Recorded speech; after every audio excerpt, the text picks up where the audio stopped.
Students, welcome to कॉर classes. Student, आज की वीडियो हम स्टडी कर रहे हैं CHE04 unit number 3। Network issues की वजह से हम वीडियो अपलोड नहीं कर पा रहे थे, इसलिए थोड़ा लेट हो गया। स्टार्ट करेंगे। अभी हमने यूनिट 3 हाफ चैप्टर हमने लास्ट वीडियो में डिस्कस किया था। आज हम उसका नेक्स्ट पार्ट कर रहे हैं, real gases and their liquefaction. Real gases पे ये हमने कुछ टॉपिक्स पहले किए थे। हम आज स्टार्ट कर रहे हैं critical points and critical constants. Critical points को कैसे हम डिटरमिन करते हैं उसके रिगार्डिंग आज की वीडियो है। तो क्रिटिकल पॉइंट्स में सबसे पहले क्रिटिकल कांस्टेंट सॉल्व करेंगे bye using van der Waals equation. Van der Waals equation हमने अभी तक लास्ट वीडियो में डिस्कस करी थी कि कैसे उसकी डेरिवेशन क्या थी, उसके रिगार्डिंग ग्राफ क्या था। तो उसके बाद आज हम वैन डर वाल कॉन्स्टेंट्स को यूज करके हम क्रिटिकल पॉइंट्स वैल्यू फाइंड करेंगे। तो इसीलिए हमें सबसे पहले चाहिए होगी वैन डर वाल इक्वेशन। तो van der Waals equation is given by P + A upon VM square Vm minus B is equal to RT। ये थी van der Waals equation. This is equation number 1। हम इस brackets को open करेंगे और दोनों को मल्टीप्लाई करेंगे तो हमारे पास इक्वेशन आ जाएगी। अभी हमें क्या करना है कि ये जो कांस्टेंट है इसको हमने फ्री करना है, मतलब कि यहाँ पे जो नीचे डिनोमिनेटर में वैल्यू है इसको खत्म करना है। इसको खत्म कैसे करेंगे? Vm स्क्वायर से मल्टीप्लाई करने के बाद। और आप देखोगे कि यहाँ पे अभी यहाँ पे जो कॉफिशिएंट है इसका कॉफिशिएंट P है, इसको भी खत्म करना है। तो हम क्या करेंगे, Vm स्क्वायर से मल्टीप्लाई करेंगे और डिवाइड किससे करेंगे? P के साथ, ताकि ये खत्म हो जाए। This is multiply equation by Vm square by P। तो इस होल इक्वेशन को हमने ऐसे मल्टीप्लाई किया तो हमारे पास देखिए यहाँ पे Vm क्यूब आ गया, यहाँ पे P खत्म हो गया, Vm स्क्वायर आ गया। यहाँ पे Vm स्क्वायर के साथ मल्टीप्लाई करेंगे, Vm ऊपर आ जाएगा और P नीचे, AB अपॉन P और it is Vm square upon P। ये हमारे पास इक्वेशन आ जाएगी। अब हम क्या करेंगे, जो पावर्स हैं उसमें उनको हम कॉमन करेंगे। यहाँ पे क्यूबिक पावर एक ही है तो एज इट इज लिख दिया। Vm स्क्वायर एक यहाँ पे भी है और Vm स्क्वायर यहाँ पे भी है, तो हम यहाँ पे इसको लेफ्ट साइड लेके आएंगे और हमारे पास देखिए माइनस Vm स्क्वायर हमने कॉमन निकाला तो B भी पॉजिटिव है और RT इस साइड आएगा तो माइनस आएगा, लेकिन माइनस हमने पहले ही बाहर कॉमन रखा है तो यहाँ पे भी RT अपॉन P आ गया। ये Vm जो पावर है Vm1, ये पावर एक ही है, उसके बाद आ गया कांस्टेंट। तो हमने ऐसे इक्वेशन निकली। This is cubic equation, this is equation number 3। अब इस क्यूबिक इक्वेशन में देखिए हाईएस्ट पावर Vm क्यूब है। इसका मतलब Vm की जब वैल्यू निकालेंगे, रूट्स निकालेंगे तो हमारे पास 3 रूट्स आएंगे। अब जो वो 3 रूट्स आएंगे वो किसके साथ आएंगे? With pressure and temperature. अभी या तो तीनों के तीनों रूट्स ही रियल होंगे या फिर उनमें से कोई एक रियल होगा, बाकी दो कॉम्प्लेक्स होंगे, ऐसा हो सकता है। तो दोनों पॉसिबिलिटीज हैं। अब अगर ग्राफ की हम बात करें, ग्राफ यहाँ पे बनाया गया बिटवीन वॉल्यूम एंड प्रेशर। इसमें आप देख रहे हो 3 और 4, ये जो this is known as isotherm graph, van der Waals isotherm. क्यों? क्योंकि वॉल्यूम एंड प्रेशर पे हम वॉल्यूम अप्लाई कर रहे हैं और प्रेशर नोट कर रहे हैं गैसेस का, और यहाँ पे टेम्परेचर कांस्टेंट है, इसकी वजह से इसका नाम है वैन डर वाल आइसोथर्म्स। तो इस आइसोथर्म में जो आइसोथर्म 3 और 4 ये दोनों आ रहा है, इससे हमें ये तीनों वैल्यूज Vm के लिए तीनों वैल्यूज यहाँ पे मिल जाएंगी ग्राफिकली। और ये जो आप यहाँ पे देख रहे हैं कर्व 2, ये क्या करता है, ये जो ग्राफ है हमें बॉयल्स लॉ को अप्रोच करता है। ये ग्राफ जो है it gives critical temperature and, या फिर हम इसको बोल सकते हैं कि high temperature and Boyle's law को ये अप्रोच कर रहा है। तो उसके बाद अगर बात करें, ये आप देख रहे हो यहाँ पे कर्व है BCDEF। ये जो वेव लाइक आप यहाँ पे कर्व देख रहे हो, this is curve y Andrews. उसने निकाला था फॉर कार्बन डाइऑक्साइड के लिए। कार्बन डाइऑक्साइड गैस के लिए जब उसने आइसोथर्म ग्राफ बनाया था उसके पास ऐसा ग्राफ आया था। तो this BCDEF is known as Andrews isotherm graph using van der Waals equation. तो ये इसको थोरेटिकल कर्व भी बोला जाता है। तो अब अगर बात करें, ये जो BC, यहाँ पे BC देख रहे हैं और EF देख रहे हैं, यहाँ पे BC एंड EF जो ये फॉल कर रहा है graph, it represents super saturated vapour, या तो इसको सुपर सैचुरेटेड वेपर्स बोलते हैं या फिर सुपर हीटेड लिक्विड्स। इन कर्व्स को क्या बोलते हैं? Super saturated vapours and super heated liquids. ठीक है, अब और यहाँ पे अगर कुछ पॉइंट्स और नोट किए गए हैं कि यहाँ पे जो हमें पता है कि जो वेव लाइक पोर्शन है, जैसे जैसे टेम्परेचर इंक्रीज करा है वैसे वैसे इसका वॉल्यूम इंक्रीज करा है, उसके साथ साथ प्रेशर भी इंक्रीज हो रहा है। और जो आइसो हमने कांस्टेंट रखा था टेम्परेचर, अगर उस कांस्टेंट टेम्परेचर को नेक्स्ट कांस्टेंट के लिए इंक्रीज कर दिया जाए तो वेव लाइक पोर्शन भी इंक्रीज होता जाएगा। और ऐसा ग्राफ में एक ऐसा पॉइंट आएगा जहां पे ये सभी रूट्स इक्वल हो जाएंगे, वीएम के लिए तीनों रूट्स इक्वल हो जाएंगे, तो उस टाइम हम क्या बोलेंगे, उसको क्रिटिकल वॉल्यूम बोलेंगे। और इसका मतलब अगर तीनों रूट्स इक्वल आ जाएंगे तो कंडीशन क्या हो जाएगी, VM is equal to VC, मतलब molar volume is equal to critical volume, molar volume equal आ जाएगी क्रिटिकल वॉल्यूम के। इसका मतलब जब इसको लेफ्ट साइड लेके जाएंगे तो VM minus VC is equal to 0 हो जाएगा। अब इसको मुझे इन वैल्यूज को सॉल्व करना है, वीसी मुझे सॉल्व करना है। उसको सॉल्व करने के लिए मुझे इसका क्यूब लेना पड़ेगा। क्यूब ही क्यों लेना पड़ेगा, क्योंकि जो मैंने van der Waals equation solve किया था उसमें क्यूबिक इक्वेशन थी, यहाँ पे भी मुझे क्यूबिक इक्वेशन चाहिए, दैट इज वाई हमने यहाँ पे क्यूब लिया है। तो आपको इसको रट्टा मारने की जरूरत नहीं है कि यहाँ पे अचानक क्यूब क्यों ले लिया गया, तो इसलिए लिया गया ताकि मैं आगे कंपेयर कर सकूं और वैल्यूज सॉल्व कर सकूं by using van der Waals equation. तो वहां पे भी क्यूब था, यहाँ पे भी इसने हमने क्यूब ले लिया। इस फॉर्मूले को a minus B whole cube का फॉर्मूला लगाया, वैल्यू हमने इक्वेशन को ओपन कर दिया by using a minus B whole cube. This is equation number 3। अब इस इक्वेशन को भी याद करिए, लिख लीजिए। और जो हमने अभी वैन डेर वाल इक्वेशन निकाली थी वो ये है 3 और 4, ठीक है। अब हमें क्या करना है, हमें कंपेयर करने हैं कोफिशिएंट्स कंपेयर करने हैं, compare coefficients of power of VM in both the equations.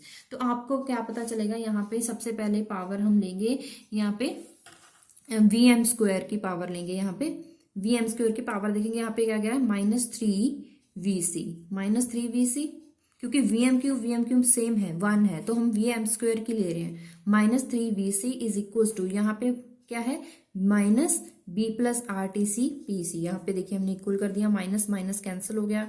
और यहाँ पे हमने देखिए VC ये वैल्यू हमने यहाँ पे ले ली। उसके बाद हम पावर लेंगे VM के लिए। ऊपर देखिए VM के लिए पावर क्या है, 3 कोफिशिएंट है 3 VC स्क्वायर, और यहाँ पे क्या है A/PC, देखिए यहाँ पे हमने ले लिया, ठीक है। उसके बाद यहाँ पे क्या करिए, अभी जो कांस्टेंट टर्म है ये तो हमने पावर ली, अब बचती है कांस्टेंट टर्म क्या है, यहाँ पे -VC क्यूब, यहाँ पे क्या है -AB/PC लिख लिया।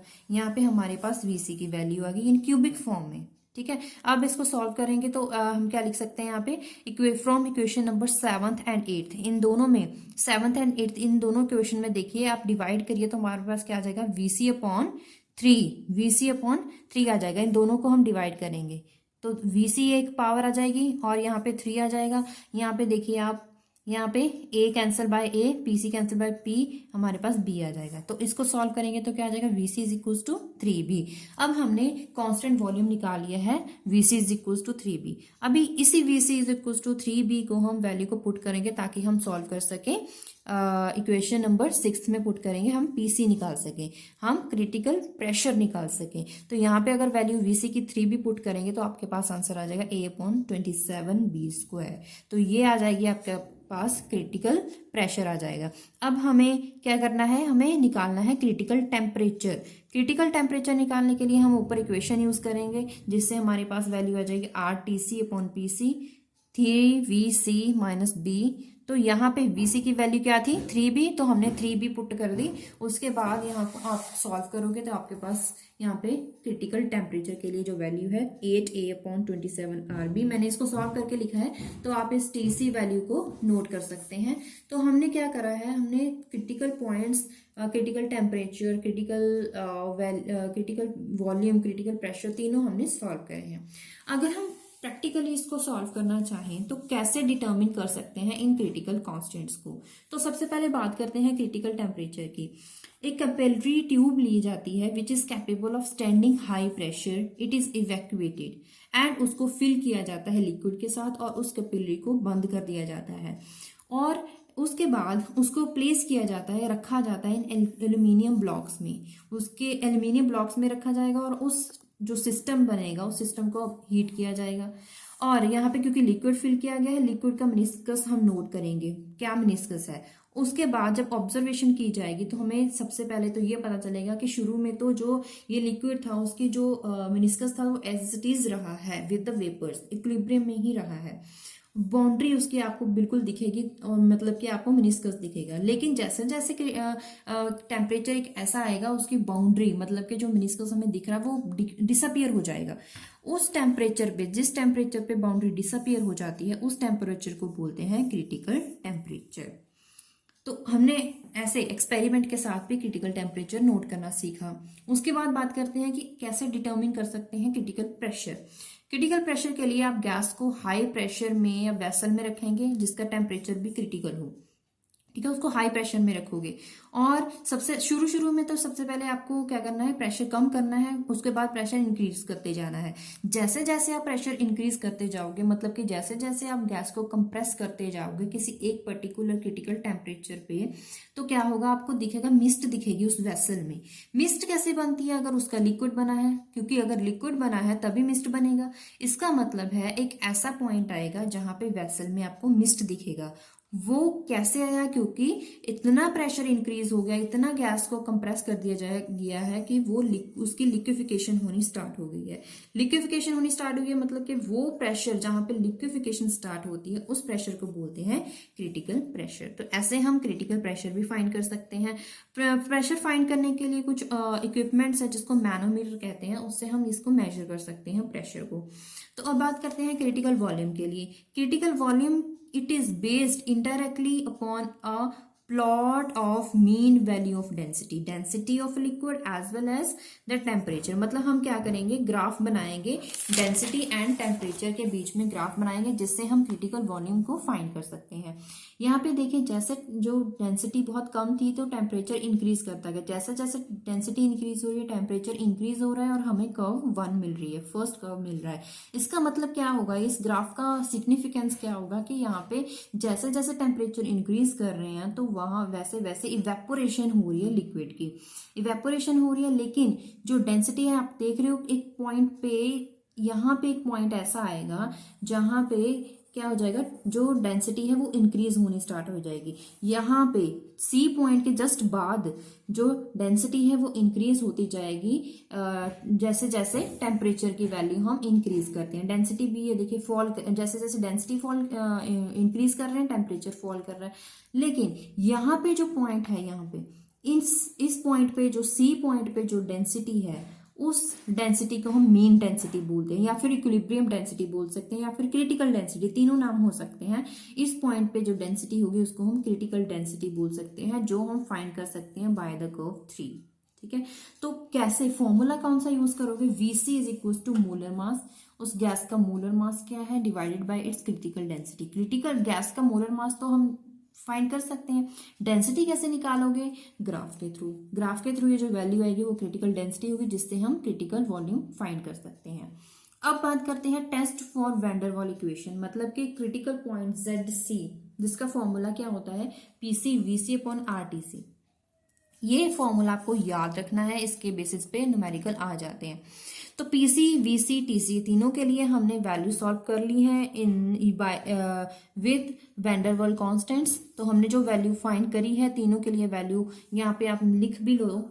PC के लिए आपने सॉल्व याद किया था A/27B², और यहाँ पे आपने TC VC के लिए किया था 3B, और TC के लिए किया था 8A/27RB। ये तीनों वैल्यूज आप इस फॉर्मूले में पुट करोगे, R एज इट इज रहेगा। देखिए सारी टर्म आपस में कैंसिल हो रही है, सिर्फ हमारे पास न्यूमेरिकल वैल्यू बच रही है 3/8। 3/8 डिवाइड करोगे आपके पास आंसर आएगा 0.375। ये क्रिटिकल पॉइंट है जिसको आप बोल सकते हो ZC, तो जिसकी वैल्यू है 0.37।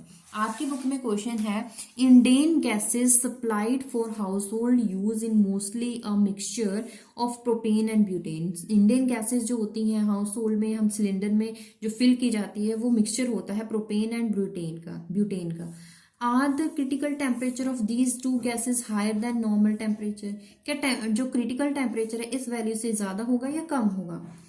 क्योंकि हमें पता है कि जो हाउस होल्ड सिलेंडर्स होते हैं उनमें इन गैसेस को लिक्विफाई करके फिल किया जाता है।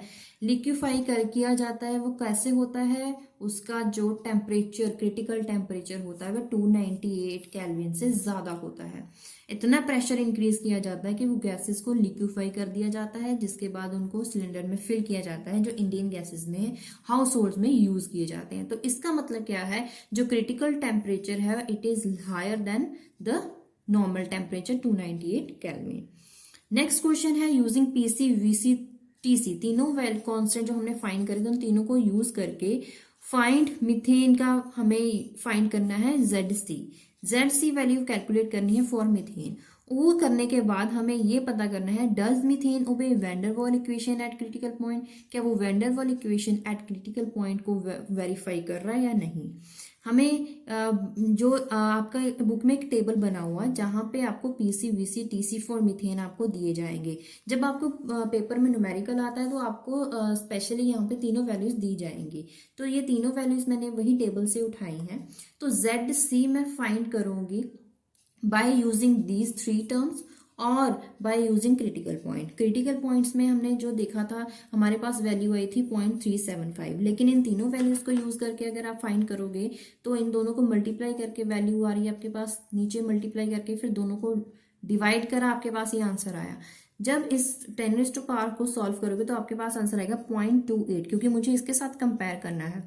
0.28 यहाँ पे है 0.37, तो इसका मतलब जो वैल्यू एक्सपेरिमेंटल वैल्यू है it is less than the particular value by using the van der Waals constants. तो हमें क्या पता चल रहा है कि एट क्रिटिकल पॉइंट ये देखिए वैल्यू लेस आ रही है, इसका मतलब methane deviate from van der Waals equation. This is ZC critical point for the van der Waals equation, लेकिन ये हमने एक्सपेरिमेंटली सॉल्व किया है, इसका मतलब है methane gas deviate from the van der Waals equation. तो उसके बाद हम बात करते हैं equation of corresponding state. Is important derivation, तो आप इसको याद रखिएगा कि कैसे ये कि आप इसको याद रखिए कि इंपॉर्टेंट है। कैसे इसको सॉल्व करते हैं आइए देखते हैं। सबसे पहले आपको पता होना चाहिए कि रिड्यूस्ड क्वांटिटीज क्या होती हैं। जब तीनों टर्म्स कौन सी, प्रेशर, टेम्परेचर एंड वॉल्यूम, तीनों गैसेस को अगर हम क्रिटिकल कांस्टेंट की टर्म्स में एक्सप्रेस करें, कौन से क्रिटिकल कांस्टेंट्स, कौन से, PC VC TC, in terms में अगर मैथमेटिकली हम इनको एक्सप्रेस करें तो उन वैल्यूज को, इन तीनों क्वांटिटीज को बोलते हैं रिड्यूस्ड क्वांटिटीज। तो अगर क्वांटिटी, अगर प्रेशर हो तो उसको क्या बोलेंगे, रिड्यूस्ड प्रेशर। उसको डिनोट करते हैं by pi, capital form of pi, which is given bye P/PC। ठीक है, P/PC। तो हमारे पास P वैल्यू क्या आ जाएगी, pi PC। This is equation number 1। अगर हमें एक्सप्रेस करें हम in the form of volume तो उस वॉल्यूम को बोलते हैं reduced volume, which is denoted by phi and given by molar volume divide by critical volume. तो मोलर वॉल्यूम क्या आ जाएगी, 5 VC। This is equation number 2। ऐसे ही critical temperature denoted by theta is given by T/TC। मतलब ऐसे आप याद रखिए कि जो क्रिटिकल वैल्यूज हैं वो तीनों डिनोमिनेटर में आती हैं। ठीक है, क्रिटिकल वैल्यूज डिनोमिनेटर में आएंगी और यहाँ पे T क्या जाएगा, θTC। ये तीनों इक्वेशंस बन गई, these are the reduced quantities. अब वैन डर वाल इक्वेशन को यूज करेंगे। वैन डर वाल इक्वेशन तो हमें मिली हुई है, ये तो हमें पता है equation. This is equation number 1। अब इन वैल्यूज, इन टर्म्स में हम क्या पुट करेंगे, रिड्यूस्ड क्वांटिटीज। P को क्या बोलेंगे, पाई PC, और VM में क्या पुट करेंगे, 5 VC, लेकिन ये स्क्वायर है तो हमने यहाँ पे स्क्वायर कर दिया, बाकी terms as it is. VM is given by 5 VC, V as it is, T को लिखेंगे θTC, R as it is. This is equation number 3। अब हम क्या करेंगे, वैल्यूज पुट करेंगे यहाँ पे VC, PC और TC, उनकी भी वैल्यूज पुट करेंगे। तीनों की वैल्यूज पुट करी, हमारे पास जो इक्वेशन आई, इस इक्वेशन में हम कुछ जो कॉमन टर्म्स है वो बाहर निकाल लेते हैं। कॉमन टर्म्स को बाहर निकाला तो देखिए इन दोनों में ये कैंसिल आउट हो रहा है, A is cancel out with A and 27B ये कैंसिल आउट हो रहा है, लेकिन एक भी यहाँ पे भी है तो ये सिंगल हो गया, जो इसके साथ कैंसिल आउट होगा 27 इज कैंसिल आउट बाय 27। जो इक्वेशन हमारे पास बची, this is equation number 3 and this equation is known as equation of corresponding state. This is very important और इतना टफ नहीं है। आपको तीनों रिड्यूस्ड क्वांटिटीज़ को सबसे पहले डिफाइन करना है, फिर वैन डर वाल इक्वेशन को यूज़ करके उसमें वैल्यूज़ पुट करोगे, जिसमें आप क्रिटिकल वैल्यूज़ को भी पुट करोगे। दोनों वैल्यूज़ पुट करने के बाद जो आपके पास रिलेशन आएगा उस रिलेशन को बोलेंगे इक्वेशन ऑफ कॉरस्पॉन्डिंग स्टेट, और ये सभी गैसेस के लिए वैलिड है। तो हम इस डेरिवेशन से एक प्रिंसिपल भी बना रहे हैं, प्रिंसिपल ऑफ कॉरस्पॉन्डिंग स्टेट भी बना हुआ है। इसका मतलब क्या है, if any two gases have same value, अगर कोई भी दो गैसेस हैं उनके लिए इन तीनों क्वांटिटीज में कोई दो क्वांटिटीज सेम हो, सपोज कीजिए गैस ए है एक बी है, दोनों में फाई और पाई दोनों सेम है, थर्ड सेम नहीं है, अभी हमारे पास थर्ड का पता नहीं है, दोनों क्वांटिटीज दोनों गैसेस के लिए सेम है। इसका मतलब क्या होगा, उन दोनों गैसेस के लिए थर्ड क्वांटिटी भी इक्वल होगी। अगर कोई भी गैस ए है और बी है, उनके लिए यहाँ पे reduced pressure and reduced volume equal है, तो उन दोनों गैसेस के लिए रिड्यूस्ड टेम्परेचर भी इक्वल होगा। सो अगर ऐसा है, तीनों के लिए अगर थर्ड क्वांटिटी भी इक्वल है, तो उन गैसेस को बोलेंगे नोन एज कॉरस्पॉन्डिंग स्टेट के। दोनों जो गैसेस हैं वो किस स्टेट में है, कॉरस्पॉन्डिंग स्टेट में है।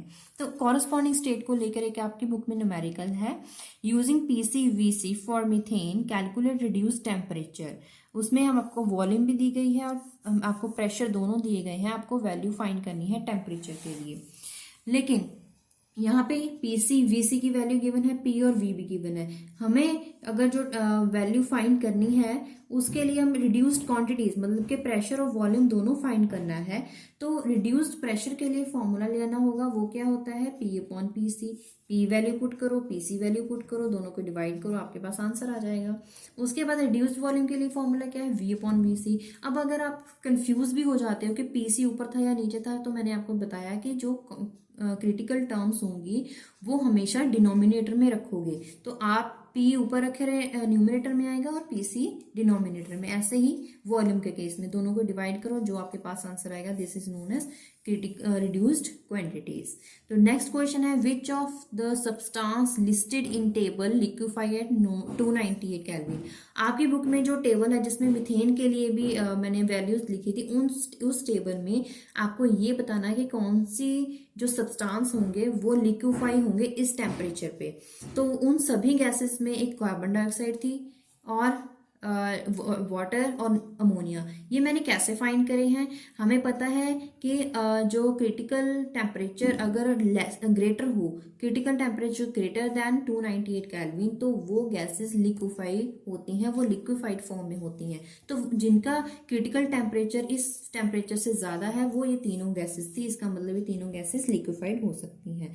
Next is state principal of corresponding state. अभी जो प्रिंसिपल हमने अभी डिफाइन किया था कि सपोज कीजिए कोई भी दो गैसेस हैं, सपोज कीजिए ए और बी, इन दोनों के लिए दो क्वांटिटी, सपोज कीजिए फाई और थीटा, इसके लिए भी फाई और थीटा दोनों इक्वल हैं दोनों गैसेस के लिए। अगर उनके लिए थर्ड क्वांटिटी भी इक्वल हो, थर्ड क्वांटिटी भी इक्वल होगी, कैसे, पाई दोनों के लिए इक्वल होगी, तो उस स्टेट में हम इन दोनों सब्सटेंस को या दोनों गैसेस को बोलेंगे कि ये कॉरस्पॉन्डिंग स्टेट में है। This principle is known as principle of corresponding state. तो इसी के साथ हमने मोर देन हाफ पार्ट हमने इस यूनिट का कंप्लीट कर लिया है।